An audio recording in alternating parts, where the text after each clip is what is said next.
رسوله الكريم وعلى آله وصحبه أجمعين أما بعد فأعوذ بالله من الشيطان الرجيم بسم الله الرحمن الرحيم یا ایھا الذین آمنوا اے ایمان والو کتب علیکم الصیام فرض کر دیے گئے ہیں تم پر رمضان کے روزے کما کتب علی الذین من قبلکم جیسا کہ تم سے پہلی امتوں پر فرض کیے گئے تھے لعلکم تتقون تاکہ تم متقی بن جاؤ ایام معدودات یہ گنتی کے چند دن ہیں فمن کان منکم مریضا بس جو کوئی تم میں سے بیمار ہو او علی سفر یا مسافر ہو فعدۃ من ایام اخر تو وہ دوسرے دنوں میں اپنی تعداد پوری کر لے وعلی الذین یطیقونہ فدیۃ طعام مسکین اور جو لوگ اس کی طاقت رکھتے ہیں تو ان کے لیے ایک مسکین کا طعام فدیہ ہے فمن تطوع خیرا فهو خیر اللہ پس جو شخص خوشی سے نیکی کرے گا تو یہ اس کے لیے بہت بہتر ہوگا وان تصوموا خیر لکم اور اگر تم روزہ رکھو تو یہ تمہارے لیے بہت بہتر ہے ان کنتم تعلمون اگر تم سمجھ لو شہر رمضان الذی انزل فیہ القرآن اللہ تعالیٰ نے فرمایا کہ رمضان کا مہینہ یہ وہ مہینہ ہے جس کے اندر قرآن نازل کیا گیا ہدی للناس لوگوں کی ہدایت کے لیے وبینات من الہدی والفرقان اور ہدایت کی واضح اور روشن دلیلیں اس کے اندر موجود ہیں والفرقان اور فیصلہ کرنے والی باتیں اس میں موجود ہیں فمن شہید منکم الشہر فلیصم پس جو شخص اس مہینے کو پائے تو وہ اس میں روزہ رکھے اسے چاہیے کہ اس کے اندر روزہ رکھے ومن کان مریضا اور اگر کوئی بیمار ہو او علی سفر یا مسافر ہو فعدۃ من ایام اخر تو وہ اپنی گنتی بعد کے دنوں میں پوری کر لے یرید اللہ بکم الیسر اللہ تعالیٰ تمہارے ساتھ آسانی چاہتے ہیں ولا یرید بکم العسر اللہ تمہارے لیے مشقت اور تنگی نہیں چاہتے وَلِتُكْمِلُوا الْعِدَّةَ اور تاکہ تم گنتی پوری کر لو وَلِتُكَبِّرُوا اللَّهَ اور اللہ تعالیٰ کی بڑائی بیان کرو عَلَى مَا هَدَاكُمْ اس چیز پر کہ جس نے تمہیں ہدایت دی ہے وَلَعَلَّكُمْ تَشْكُرُونَ اور تاکہ تم شکر گزار بن جاؤ اللہ کا شکر ادا کرنے لگو معزز سامعین ان آیات طیبات کے اندر اللہ تعالیٰ نے روزوں کی فرضیت کو بیان فرمایا ہے معزز سامعین یہ جو پہلی آیت مبارکہ ہے اس آیت مبارکہ میں اللہ نے ایک تو ایمان والوں کو مخاطب فرمایا ہے جس سے یہ معلوم ہوتا ہے کہ روزوں کی فرضیت اور عبادات کا وجوب یہ صرف ایمان والوں کے لیے ہے جن کا ایمان سے تعلق نہیں ہے جو مسلمان نہیں ہے ان کے لیے عبادات کا حکم بھی نہیں ہے دوسری بات یہ ہے کہ اللہ تعالیٰ نے یہاں پہ روزوں کی فرضیت کو بیان فرمایا کتب علیکم الصیام کتب یکتب کا ویسے تو معنی ہوتا ہے لکھنا یہاں بسا اوقات قرآن حکیم کے اندر جب اللہ تعالیٰ کتب یکتب کا لفظ ذکر فرماتے ہیں تو اس سے فرضیت مراد لی جاتی ہے کتب علیکم الصیام اللہ فرماتے ہیں کہ ہم نے تم پر روزوں کو کیا کر دیا فرض قرار دے دیا ہے کما کتب علی الذین من قبلکم جیسا کہ تم سے پہلی امتوں پر یا پہلے لوگوں پر فرض تھے یہ جو جملہ ہے یہ محل نظر ہے بڑا غور و فکر کرنے کے قابل ہے اللہ نے فرمایا کہ یہ صرف امت محمدیہ کے لیے کوئی خاص حکم نازل نہیں ہم نے کر دیا ایسا نہیں کہ ان کے لیے ہم نے کوئی مشقت والا حکم نازل کر دیا ہو بلکہ تم سے پہلی جتنی امتیں تھیں جتنی شریعتیں تھیں ان کے اندر بھی روزوں کی فرضیت موجود تھی اب معزز سامعین اگر تاریخ اور حدیث کو دیکھا جائے تو اس کے اندر ہمیں یہ بات نظر آتی ہے کہ سیدنا آدم علیہ الصلاۃ والسلام پر ایام بیز کے روزے فرض تھے۔ اب یہ سمجھیے کہ ایام بیز یہ کیا بلا ہے، یہ کس کو کہتے ہیں؟ بیز یہ اس کا معنی یہ ابیض سے ہے، اس کا معنی ہوتا ہے سفیدی، یعنی ایام یہ یوم کی جمع ہے، یعنی سفیدی والے دن، روشن دن۔ بھائی یاد رکھیں کہ ایام 20 سے مراد یہ جو چاند کی 13، 14 اور 15، چاند کی 13، 14 اور 15 کو ایام 20 کہا جاتا ہے، اور ان کو ایام 20 اس لیے کہتے ہیں کہ ان کے اندر دن تو روشن ہوتا ہی ہے سورج کی وجہ سے عام دنوں کی طرح، لیکن یہ راتیں بھی پورا چاند ہونے کی وجہ سے بھرپور روشن ہوتی ہیں، اس لیے ان کو ایام 20 کہا جاتا ہے۔ سیدنا آدم علیہ الصلاۃ والسلام جب جنت سے زمین پر اتارے گئے تو جو جنت کی نعمتیں تھیں اللہ نے وہ جنت کے اندر ہی رکھ لی تھی۔ جنت کا جو لباس تھا، جنت کا جو حسن و جمال تھا، جنت کی باقی جو دیگر نعمتیں تھیں، وہ معزز سامعین اللہ تعالیٰ نے ان کے ساتھ زمین پر نہیں اتارے۔ اب جب انہوں نے توبہ قبول ہوئی تو اس کے بعد ایک دفعہ انہوں نے اپنا عکس پانی کے اندر دیکھا تو انہیں محسوس ہوا کہ جو حسن، جو جمال اور خوبصورتی اللہ نے جنت میں عطا کر رکھی تھی یہاں پہ وہ نظر نہیں آئی، تو اللہ سے دعا کی الہ العالمین مجھے وہ خوبصورتی اور حسن لوٹا دیجیے۔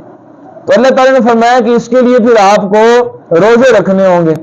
تو جب انہوں نے پہلا روزہ رکھا تو کسی قدر حسن واپس آ گیا، جب دوسرا رکھا تو پھر حسن میں مزید نکھار پیدا ہو گیا، جب تیسرا روزہ رکھا تو حسن و جمال اللہ تعالیٰ نے وہی واپس لوٹا دیا۔ بات سمجھیں جو جنت کے اندر، تو پھر اللہ تعالیٰ نے ان 3 روزوں کو مستقل طور پہ سیدنا آدم اور ان کی امت پر فرض کر دیا۔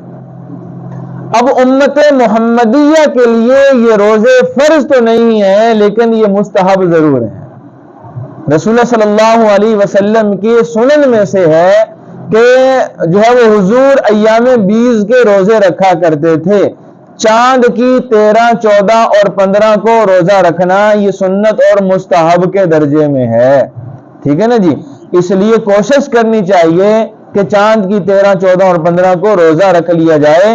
اور یہ جو سردیوں کے دن ہیں حضور فرماتے ہیں کہ یہ مومن کے لیے موسم بہار ہے، کہ راتیں لمبی ہوتی ہیں، دن کیا ہوتے ہیں؟ چھوٹے ہوتے ہیں۔ تہجد پڑھنا، پچھلے پہر اٹھ کے اللہ کے سامنے کھڑے ہونا اور راز و نیاز کی باتیں کرنا، دعائیں مانگنا یہ بندے کے لیے آسان ہو جاتا ہے۔ اور دن چھوٹے ہوتے ہیں اور دن بڑے ٹھنڈے بھی ہوتے ہیں، روزہ رکھنا کیا ہوتا ہے؟ آسان ہوتا ہے۔ اس لیے حضور نے فرمایا کہ یہ جو موسم سرما ہے یہ مومن کے لیے موسم بہار ہے۔ بات سمجھیں کہ عبادت اس میں آسان ہو جاتی ہے۔ تو چلو گرمی میں نہ صحیح، کم از کم سردیوں میں تو ہمیں ان روزوں کا جو ہے وہ اہتمام کرنا چاہیے یا نہیں کرنا چاہیے؟ تو بھائی کون کون ارادہ کرتا ہے کہ وہ کم از کم سردی کے موسم میں تو ہر مہینے چاند کی 13، 14 اور 15 کو روزہ رکھے گا؟ ارادہ کرتے ہیں نا جی؟ کوشش کرو گے بھائی، بہت اجر اور بہت ثواب ہے، ٹھیک ہے جی؟ باطنی طور پہ روزے سے بہت تقویت اور ایمان کے اندر اضافہ ہوتا ہے، ایمان کی حدت اور ایمان کی حلاوت کے اندر اضافہ ہوتا ہے۔ روزہ ایک باطنی عبادت کا نام ہے، ٹھیک ہے نا جی؟ اب دیکھیں معزز سامعین، میں نے اس کو باطنی عبادت اس لیے کہا، آپ کے ذہن میں ممکن ہے سوال پیدا ہو جائے، بھئی کیا نماز باطنی عبادت نہیں؟ کیا حج و عمرہ یہ باطنی عبادت نہیں؟ صدقات و خیرات اس سے باطن صاف نہیں ہوتا؟ ضرور ہوتا ہے، لیکن جس درجے میں روزے سے صفائی ہوتی ہے، جتنی باطنی عبادت کا درجہ جو روزے کو حاصل ہے وہ باقی عبادات کو نہیں ہے۔ اب دیکھیں روزے کا جو معاملہ ہے وہ خالق اور بندے کے درمیان ایک راز کی طرح ہے۔ یہاں پہ اگر ہم یہ دیکھیں، ہم بیٹھے ہیں، یہ عبادت ہے یا نہیں؟ قرآن کا سیکھنا سکھانا عبادت ہے یا نہیں؟ لیکن اگر کوئی کیا آئے گا وہاں سے دیکھے گا تو اس کو پتہ نہیں چلے گا کہ یہ پڑھا رہے ہیں، چل جائے گا نا؟ تو گویا کہ اگر یہ خالق کے لیے ہے تو یہ مخلوق کو بھی تو نظر آ رہا ہے۔ اسی طرح اگر کوئی نماز پڑھ رہا ہے، ٹھیک ہے جی، تو جیسے ہی وہ ہاتھ باندھے گا، تکبیر کہے گا، رکوع، سجدہ، تحیات جہاں بھی ہو، تو دیکھنے والا فوراً اس کو پتہ چل جاتا ہے کہ بھئی یہ نماز پڑھ رہا ہے. بات سمجھے نا جی. اسی طرح جتنی بھی عبادات ہیں, ایک آدمی نے اگر احرام باندھا ہوا ہے, ٹھیک ہے جی, اور وہ حرم میں ہے یا حرم کی تیاریوں میں, تو ہمیں پتہ چل جاتا ہے کہ یہ حج یا عمرے کے لیے جا رہا ہے. لیکن روزہ ایسی عبادت ہے کہ یہ دیکھنے سے کسی کو نہیں پتہ چلتا. یہ خالق اور مخلوق کے درمیان ایک راز ہے. یہی وجہ ہے کہ اللہ نے فرمایا الصوم لی وانا اجزی بہ, کہ روزہ خاص میرے لیے ہے. عبادتیں باقی بھی اللہ کے لیے ہوتی ہیں, لیکن باقی عبادات کے لیے اللہ نے یہ نہیں کہا, بلکہ صرف روزے کے لیے کہا, اس لیے کہ روزہ اللہ اور بندے کے درمیان ایک راز ہے. اللہ نے فرمایا کہ روزہ میرے لیے ہے اور میں خود اس کی جزا دوں گا. بلکہ ایک اور اسی حدیث کو بعض محدثین نے ذرا اعراب بدل کے پڑھا. وہ فرماتے ہیں کہ یہ اصل میں حدیث یہ ہے الصوم لی وانا اجزا بہ, کہ روزہ میرے لیے ہے, اللہ فرماتے ہیں کہ میں خود اس کی جزا ہوں. یہ نہیں کہ میں جزا دوں گا, بلکہ میں خود اس کی جزا ہوں. بات سمجھے نا جی. تو اس لیے معزز سامعین, روزے, میں نے کہا کہ روزہ ایک باطنی عبادت کا نام ہے, تو باطنی تقویت اور روحانی ترقی اس سے بہت تیزی سے ہوتی ہے. کس سے بھائی؟ روزوں سے. اب دوسری بات یہ سمجھ لیجئے کہ سیدنا نوح علیہ السلام کی امت پر یوم عاشورہ جو ہے, عاشورہ کا روزہ 10 محرم الحرام کا روزہ فرض تھا حضرت نوح علیہ السلام. اور بعض روایات میں یہ ملتا ہے کہ نوح علیہ السلام کی امت کے اندر بہیمیت کا مادہ بہت زیادہ تھا. ٹھیک ہے, یہ بہیمیت کیا ہے انشاءاللہ پھر کبھی اس کی وضاحت کریں گے. ٹھیک ہے, انسان کے اندر بہت سے جذبات اور بہت سی طاقتیں ہوتی ہیں, ان میں سے ایک بہیمیت بھی ہے.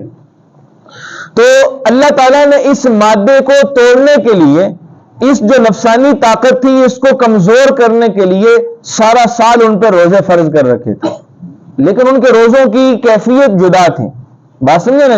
اسی طرح حضرت سیدنا سلیمان علیہ السلام اور حضرت سیدنا داؤد علیہ السلام کی امت پر ایک دن روزہ اور ایک دن چھٹی, ایک دن روزہ ایک دن چھٹی, اس طرح روزے ان پر فرض تھے. بات سمجھے.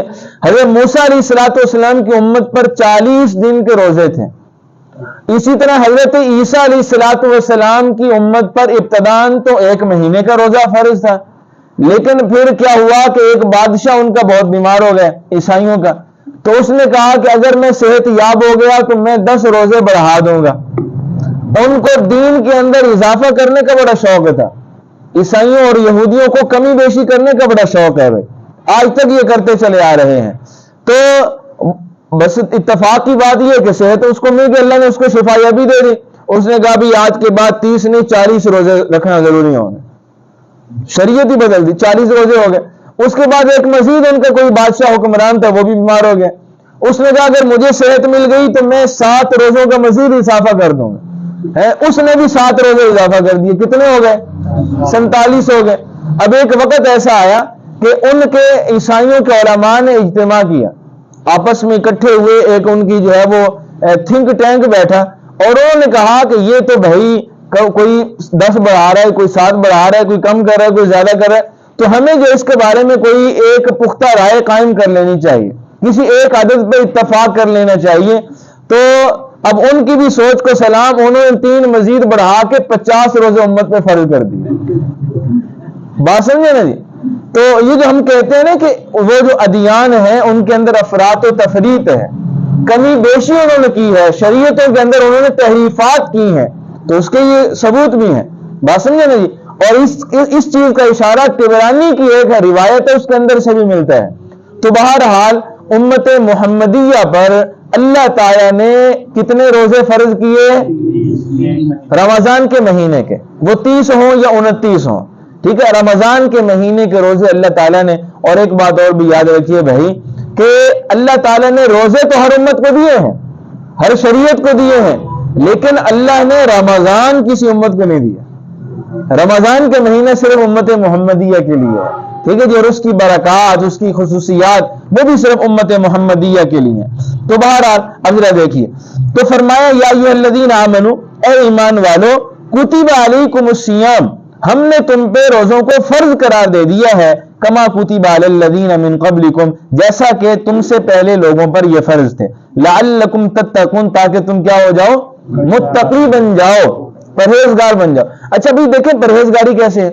روزے کا جو لغوی معنی ہے نا وہ یہ ہے کہ الامساک عن الاکل والشرب والجماع من طلوع الشمس من طلوع الفجر الى غروب الشمس، کہ 3 چیزوں سے رکنے کا نام روزہ ہے۔ کتنی چیزوں سے؟ 3 چیزوں سے رکنے کا نام روزہ ہے۔ کھانا پینا اور نفسانی خواہش کو پورا کرنے سے رکنا۔ کب سے کب تک؟ طلوع فجر سے لے کر غروب شمس تک۔ طلوع فجر، طلوع شمس نہیں کہہ رہا میں، طلوع فجر، جب فجر طلوع ہوتی ہے، اور فجر یہ سورج سے پہلے طلوع ہوتی ہے، ٹھیک ہے جی۔ فجر کب طلوع ہوتی ہے؟ جب ہمارا تہجد کا وقت ختم ہوتا ہے اور جب اذان ہوتی ہے اسے طلوع فجر کہا جاتا ہے، اور سحری کا وقت جب ختم ہوتا ہے، بات سمجھے؟ تو طلوع فجر سے غروب شمس تک ان 3 چیزوں سے نیت کے ساتھ رکنے کا نام روزہ ہے، ٹھیک ہے جی۔ اب ان 3 چیزوں کھانا پینا اور جماع، مباشرت بیوی کے ساتھ، نفسانی خواہش پوری کرنا، ان 3 چیزوں سے اگر کوئی نیت کر کے ارادہ کر کے پرہیز کرتا ہے، رکتا ہے، تو اس پیریڈ میں، اس ٹائم میں، تو اس کو کیا کہا جاتا ہے؟ روزہ۔ اس کو کیا کہا جاتا ہے؟ روزہ۔ مولانا ثانی، روزے کی بڑی برکتیں ہیں، بہت برکات ہیں۔ جہاں پہ باطنی ترقی ہوتی ہے، روحانی ترقی ہوتی ہے، وہیں پہ جسمانی اس کے اندر صحت بھی موجود ہے۔ رسول اللہ صلی اللہ علیہ وسلم نے فرمایا صوموا تصحوا، کہ تم روزہ رکھو اور صحت حاصل کر لو ہے۔ اور یورپ کے بہت جو ہے وہ بڑے بڑے ڈاکٹر حضرات، ان کا اس بات پر اتفاق ہے کہ یہ جو فاقے کی صورت اسلام نے طے کی ہے روزے کی صورت میں، یہ معدے کو کئی بیماریوں سے جو ہے وہ بچا لیتی ہے۔ اور انہوں نے یہ بھی کہا کہ جسم کے اندر بہت سی ایسی رطوبتیں ہوتی ہیں جو کہ انسان کے لیے نقصان دہ ہوتی ہیں، اور ان کو ختم کرنے کا جو واحد ذریعہ وہ فاقہ ہے۔ اور انہوں نے کہا کہ فاقوں کی جو بہترین صورت ہے وہ مسلمانوں کے روزے کے اندر، بات سمجھے نا۔ تو جہاں پہ میں نے عرض کیا کہ باطنی فوائد ہیں، تو روحانی بھی اس کے اندر فوائد ہیں۔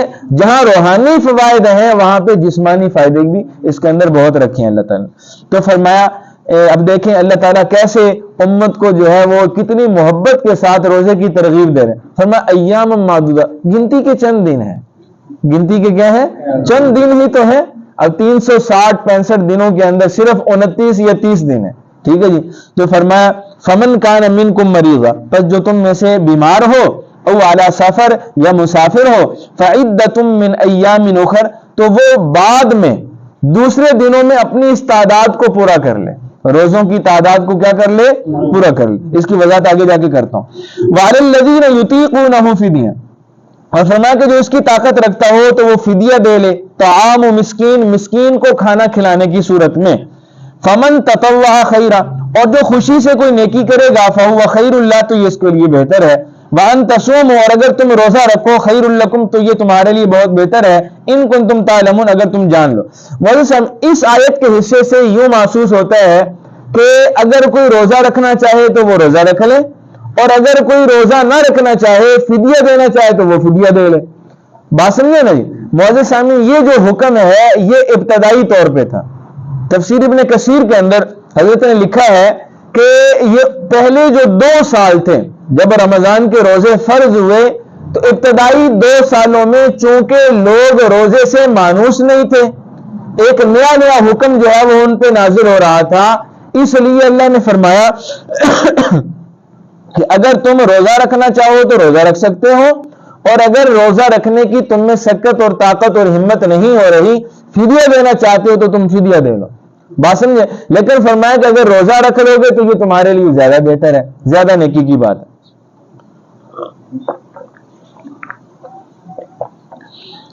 اور بعض مفسرین فرماتے ہیں کہ ابتداءً جب روزے کا حکم نازل ہوا تو وہ اسی صورت میں ہوا تھا، بھئی جو روزہ رکھنا چاہے روزہ رکھ لے، جو فدیہ دینا چاہے وہ فدیہ دے لے، بات سمجھیں۔ لیکن جو اگلی آیت مبارکہ ہے اس نے اس حکم کو، سابقہ حکم کو منسوخ کر دیا۔ اب اس آیت میں، اگلی آیت میں اللہ نے حکم دے دیا کہ اب ہر ایک پر روزہ ہی رکھنا ضروری ہے۔ البتہ دو قسم کے لوگ، مسافر اور بیمار، یہ اس حکم سے مستثنا ہیں، ٹھیک ہے جی. اگر وہ روزہ چھوڑنا چاہیں تو ان کو اجازت ہے. اب ذرا دیکھیے پہلے، پھر آپ کو اس کی وضاحت کرتا ہوں. فرمایا شہر رمضان الذی انزل فیہ القرآن، یہ رمضان وہ مہینہ ہے جس کے اندر اللہ نے قرآن کو نازل کیا، ھدی للناس، لوگوں کی ہدایت کے لیے، وبینات من الہدی والفرقان، اور اس کے اندر ہدایت اور فیصلہ کن باتیں اللہ نے بڑی واضح کر کے بیان کر دی. کس کے اندر؟ قرآن کے اندر. بھئی یہ دیکھیں کہ ہم نے تو یہ سنا ہوا ہے سیرت کے باب میں کہ رسول اللہ صلی اللہ علیہ وسلم کی حضور کے اوپر قرآن کتنے سالوں میں نازل ہوا؟ کتنے میں؟ 23 سالوں میں. یہاں پہ قرآن کے اندر یہ بات آ گئی کہ رسول اللہ صلی اللہ علیہ وسلم پر رمضان کے مہینے میں قرآن نازل ہوا. یعنی بلکہ رسول اللہ صلی اللہ علیہ وسلم کا ذکر نہیں ہے، یعنی نزول قرآن کا ذکر ہے کہ قرآن کب نازل ہوا؟ رمضان کے مہینے میں. بھئی اس کو سمجھ لیجیے اچھے طریقے سے. قرآن کا جو نزول ہے یہ 2 دفعہ ہوا ہے. کتنی دفعہ ہوا؟ 2 دفعہ. ایک دفعہ اللہ تعالیٰ نے لوح محفوظ سے اٹھا کر بیت العزا پہ نازل کیا، اور بیت العزا یہ فرشتوں کا عبادت خانہ ہے، جہاں پہ بیت اللہ ہے نا مکہ المکرمہ کے اندر، بالکل اس کی سیدھ میں آسمان دنیا پر فرشتوں کا بھی ایک عبادت خانہ ہے، اسے بیت العزا کہا جاتا ہے. تو اللہ تعالیٰ نے جب پہلی دفعہ قرآن نازل کیا تو لوح محفوظ سے اٹھا کے اللہ نے بیت العزا پہ نازل کیا ہے، اور دوسری دفعہ پھر بیت العزا سے رسول اللہ صلی اللہ علیہ وسلم کے دل اطہر پہ نازل کیا ہے. یہ جو دوسرا نزول ہے یہ تدریجاً ہوا، یعنی جب اور جتنی ضرورت ہوتی تھی اللہ تعالیٰ اتنی آیتوں کو جبریل امین علیہ السلام کے ہاتھ نازل فرما دیا کرتے تھے. تو قرآن کا نزول کتنی دفعہ ہوا؟ 2 دفعہ. جو پہلا نزول ہے وہ رمضان میں شب قدر میں ہوا ہے، لیلۃ القدر کے اندر، بات سمجھے. اور جو دوسرا نزول ہے یعنی بیت العزا سے حضور کے سینہ اطہر پر، تو یہ 23 سال کے عرصے میں مکمل ہوا ہے. مسئلہ سمجھ آ گیا جی؟ ہاں جی. اب ذرا آگے دیکھیں تو آگے مزید قرآن پاک کی چند جو ہے وہ فضیلتیں اور اس کی شان بیان کی گئی ہے. اب آگے دیکھیں، فرمایا فمن شہید منکم الشہر فلیصم، پس جو تم میں سے رمضان کا مہینہ پائے اسے چاہیے کہ روزہ رکھے. وہ جو پچھلا حکم تھا کہ چاہے روزہ رکھ لے چاہے فدیہ دے لے، اس آیت نے اس حکم کو کیا کر دیا؟ منسوخ کر دیا. اب کوئی اپنی مرضی نہیں کر سکتا، بات سمجھے نا جی. اب جس کو زندگی میں رمضان نصیب ہوگا تو اس پر روزہ رکھنا فرض ہوگا، ٹھیک ہے جی. اور فرمایا کہ ہاں البتہ ومن کان مریضا، تم میں سے کوئی اگر بیمار ہے، او علی سفرین، یا اگر کوئی مسافر ہے، فعدۃ من ایام اخر، اسے روزہ چھوڑنے کی رخصت ہے، اجازت ہے، تو وہ دوسرے دنوں میں اپنی تعداد پوری کر لے. یعنی بیماری کی وجہ سے یا سفر کی وجہ سے جتنے روزے رہ جائیں وہ بعد میں ان کی قضا کر لے. بھی بات سمجھے یا نہیں سمجھے؟ ٹھیک ہے نا جی. تو یہ بیماری کی وجہ سے بھی گویا کہ روزہ چھوڑنے کی اجازت مل گئی. اور مسافر ہو، اور مسافر بھی اس کو کہا جاتا ہے جو مسافر شرعی ہو، یعنی مسافت شرعی ہو اسے مسافر کہا جاتا ہے شریعت میں. اور وہ کتنی مسافت ہے؟ 78، ٹھیک ہے نا جی. 78 کلومیٹر. 78 کلومیٹر کی نیت سے اگر کوئی سفر شروع کر دیتا ہے تو سفر شروع کرنے کے بعد اس کے لیے نماز بھی قصر ہو جائے گی اور اس کے لیے روزہ چھوڑنے کی بھی اس کو اجازت ہوگی. بات سمجھے یا نہیں سمجھے؟ ٹھیک ہے. ہاں جی، ہاں جی. 78 کلومیٹر ایک سائیڈ کا ہے، دونوں طرف کا نہیں شمار کیا جائے گا. قیام گاہ سے منزل تک آپ نے سفر دیکھنا ہے کہ کتنا ہے، ایک طرف کا، ٹھیک ہے جی. اچھا آگے فرمایا کہ یرید اللہ بکم الیسر ولا یرید بکم العسر، اللہ تعالیٰ تمہارے لیے آسانی چاہتے ہیں اور اللہ تعالیٰ تمہارے لیے تنگی نہیں چاہتے. یعنی جو اللہ تعالیٰ نے مریض کے لیے، مسافر کے لیے رخصت دی ہے تو اللہ تعالیٰ تمہارے لیے آسانی پیدا کرنا چاہتے تھے، ٹھیک ہے نا جی. اب دیکھیں اگر بیمار پر بھی روزہ رکھنا فرض ہوتا تو کتنی مشقت والی بات تھی. اگر مسافر پر بھی روزہ رکھنا ضروری ہوتا تو کتنی وہ بیچارہ مشقت اٹھاتا. تو اللہ تعالیٰ نے ان دونوں سے روزے کی فرضیت کو کیا کر لیا؟ اٹھا لیا ہے، ان کو روزہ چھوڑنے کی اجازت ہے. اسی طرح دودھ پلانے والی جو عورت ہوتی ہے اس کو بھی روزہ چھوڑنے کی رخصت ہے. جو دودھ پلانے والی عورت ہے اس کو بھی روزہ چھوڑنے کی اجازت ہے, رخصت ہے. البتہ بعد میں روزہ قضا کرنا ضروری ہوتا ہے. اسی طرح جو ماہواری آتی ہے تو اس میں بھی عورت روزہ نہیں رکھ سکتی. نفاس کا جو دورانیہ ہوتا ہے ولادت کے بعد, تو اس میں بھی عورت کو روزہ رکھنا یہ جائز نہیں ہے. البتہ نمازیں جو ہیں وہ بھی نہیں پڑھ سکتی. البتہ نمازوں کی قضا نہیں ہوتی جبکہ روزوں کی قضا ہوتی ہے. عورت کے لیے نمازوں کی قضا نہیں ہوتی جبکہ روزوں کی قضا ضروری ہوتی. اچھا معزز سامعین, اب ذرا اس میں مزید ایک بات دیکھ لیجئے. اگر کوئی ایسا مریض ہے کہ جو دائمی مرض کا شکار ہے, یا شیخ فانی یعنی ایسا بوڑھا مرد یا ایسی بوڑھی عورت جو اب اتنا بوڑھا ہو چکا ہے کہ اب وہ روزے کی اس میں ہمت ہی نہیں رہی, ٹھیک ہے نا جی, اور صحت کی بھی تو کوئی توقع نہیں رہی, اس کے لیے حکم یہ ہے کہ وہ فدیہ دے لے. اس کے لیے کیا حکم ہے کہ وہ فدیہ دے دے. اب جو فدیہ ہے معزز سامعین, یہ 2.25 کلو گندم, کتنی جی؟ 2.25 کلو گندم یا اس کی قیمت یہ فدیے کے طور پہ دی جا سکتی ہیں. البتہ اگر آپ کو رمضان کا میرا وہ بیان یاد ہو تو اس میں نے آپ کے سامنے عرض کیا تھا کہ کھجور کی صورت میں بھی فدیہ دینا جائز ہے, اور کشمش کی قیمت یہ بھی فدیہ دینا جائز ہے. اسی طرح جو کی قیمت یہ بھی فدیہ دینا جائز ہے. ہر بندے کو اپنی حیثیت کے مطابق خوشی کے ساتھ زیادہ سے زیادہ فدیہ ادا کرنے کی کوشش کرنی چاہیے. اگر کوئی جو ہے وہ مالدار ہے, صاحب حیثیت ہے, تو اسے چاہیے کہ وہ کھجور یا کشمش کے حساب سے فدیہ دے دے.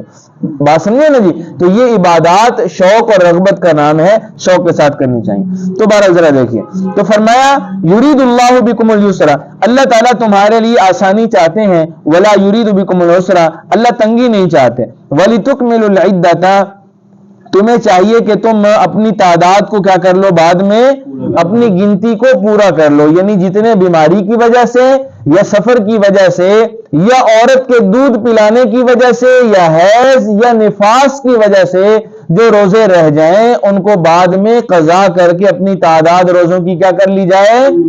روزوں کی تعداد یہ ایک نصاب ہے, یہ تعداد پوری کرنا ضروری ہوتا ہے. اسی طرح نمازوں کی تعداد بھی پوری کرنا بندے کے لیے ضروری ہوتا ہے. اگر آپ کو میرا پچھلا سبق یاد ہو جو وصیت کے متعلق ہم نے پڑھا, اس میں کیا پڑھا تھا کہ اگر کسی کے روزے یا نمازیں باقی ہیں تو وہ مرتے ہوئے وصیت کر کے جائے. یہ وصیت اس پر کیا ہے؟ فرض ہے. یہ وصیت اس پر کیا ہے؟ فرض ہے. تو بہرحال فرمایا کہ وَلِتُكَبِّرُوا اللَّهَ, تاکہ تم اللہ کی کبریائی بیان کرو, عَلَى مَا هَدَاكُمْ, اس چیز پر جو اس نے اللہ تعالیٰ نے تمہیں ہدایت عطا کر رکھی ہے. وَلَعَلَّكُمْ تَشْكُرُونَ, تاکہ تم اس کے شکر گزار بندے بن جاؤ. سمجھے نا؟ تو جب انسان عبادت کرے گا تو اس سے اللہ کی رضا نصیب ہوگی اور انسان کو روحانی ترقی نصیب ہوگی. اور جب انسان کو روحانی ترقی مل جاتی ہے تو یہ وہ مقام ہے جو انسان کے لیے مقام شکر کا درجہ رکھتا ہے. اس لیے اللہ نے فرمایا عَلَى مَا هَدَاكُمْ وَلَعَلَّكُمْ تَشْكُرُونَ. اللہ سے دعا ہے کہ اللہ تعالیٰ میں دین کی صحیح سمجھ نصیب فرمائے اور سمجھ کر اس پہ من و عمل کی توفیق نصیب فرمائے.